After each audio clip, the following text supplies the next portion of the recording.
When we think about World War II, our minds usually jump to the big stuff, right? Tanks, airplanes, grand strategies.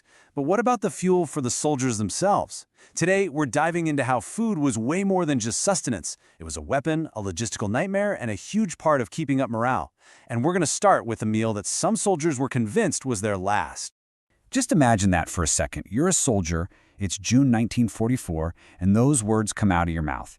It is absolutely chilling. I mean, what on earth would make a soldier on the brink of battle feel like he was being prepared for slaughter? Well, the answer was on his breakfast plate. Yep, the context for that quote, the morning of June 6, 1944, D-Day. As Allied troops were getting ready for the biggest amphibious invasion in history, they were served this incredibly lavish meal. We're talking steak, fresh eggs, toast, the whole 9 yards. For guys who were used to pretty bland field rations, this sudden feast felt wrong. It felt ominous. For a lot of the men, this breakfast was actually mandatory, often washed down with a shot of rum. But you have to picture the scene. For the guys crossing the choppy English Channel in those little landing craft, this amazing meal turned into a nightmare. The heavy, greasy food mixed with diesel fumes and, just a little bit of anxiety, it was brutal. So for so many of them, that last good meal ended up right overboard. That one breakfast, though, it tells a much, much bigger story. It points to the absolutely massive strategic challenge of feeding millions of soldiers spread all over the globe. Getting that food to the front lines was honestly one of the most complicated and critical operations of the entire war.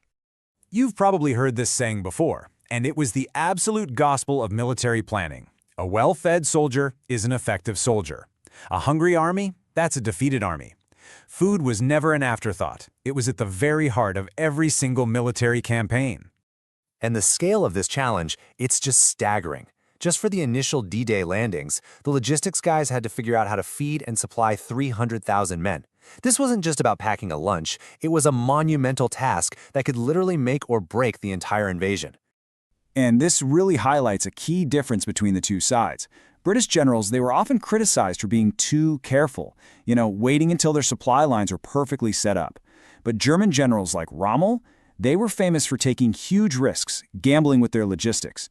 Now that worked fine in short campaigns, but in long, drawn-out fights, like in North Africa and Russia, their supply lines just fell apart, and their armies paid the price. So how did the Allies get it right? Well, they developed this incredibly complex, multi-stage process. It was all designed to get food from a factory all the way across the world to a single soldier in a foxhole, making sure he was physically and mentally ready to fight. Okay, so here's how it worked. The whole process kicked off with bulk supplies moving by train. Then, that stuff got loaded onto trucks. These trucks would drive as close to the front as they could to reach field kitchens where the food was cooked. In quieter areas, soldiers could line up. But in the middle of a battle, a runner would have to carry the food forward in these backpack-sized containers right to the guys in the trenches. You see, the officers knew that getting at least one hot meal to the troops every day was absolutely crucial. It was a massive morale booster. The mobile field kitchen, which the Germans nicknamed the goulash cannon, was the heart of this whole effort, dishing out hearty stews to keep men going in the absolute worst conditions. But of course, even the goulash cannon couldn't get everywhere, especially not in the heat of battle. For all those soldiers cut off from the supply line, a totally different kind of solution was needed. And this is where military scientists and the food industry got involved, designing a whole alphabet of rations, each one made for a very specific combat situation. So, let's start with the basics. A and B rations. A rations were just fresh food. Think meat, vegetables, fruit, the kind of thing you'd get served in a rear area with proper kitchens. B rations were pretty simple. It was the exact same food, just canned or preserved, so it would last longer and be easier to transport. A simple but really effective solution for troops not on the immediate front line. All right. Next up is the famous C ration.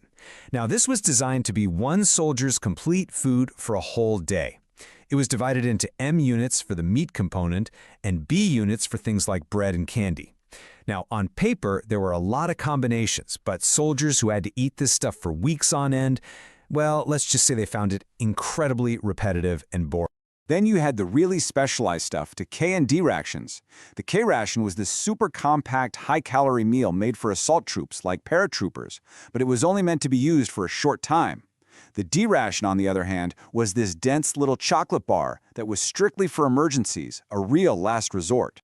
And here's the wild part. The D ration was intentionally designed to taste bad. Seriously. Army planners were actually worried that if the emergency chocolate tasted too good, soldiers would just eat it as a snack instead of their regular rations. That would leave them with nothing in a real crisis. So they made sure it tasted just okay enough to eat it if you were starving. So you have all this careful scientific planning, right? But the reality on the ground? It was often completely different. The soldiers didn't always use the rations the way they were intended. They had to adapt to survive, and just as important, they had to find ways to break the soul-crushing monotony of their diet. And this is where the incredible resourcefulness of the average soldier just shines through. Guys would trade ration items with each other. They'd barter cigarettes or chocolate with local farmers for fresh eggs and milk. Some even hunted wild game. And every now and then, they'd get really lucky and stumble upon an abandoned enemy food supply, which felt like a five-star feast compared to what they were used to. I mean, this one story just captures it perfectly. An American paratrooper in Normandy couldn't speak a word of French, but he desperately wanted some fresh eggs. So what did he do? He started clucking like a chicken and hopping around to get his point across to a very confused French farmer. But hey, it worked. He got his eggs. But for all the funny stories and clever tricks, there was always the grim reality of the war. Sergeant John Ellery, fighting on D-Day, realized the fresh apples he'd been carrying had been smashed into applesauce in the chaos. He ate one of his K rations and then immediately decided to eat another one. His logic was simple, and it's just dark. There was no point in saving food for later if he wasn't going to survive the day anyway. So we've seen how food was this huge piece of grand strategy, but it was also something deeply personal, a matter of survival, comfort, and morale. It really makes you wonder, in a war that we define by firepower and tactics, how often did the difference between winning and losing actually hinge on something as simple as a full stomach and the little bit of hope that comes with it?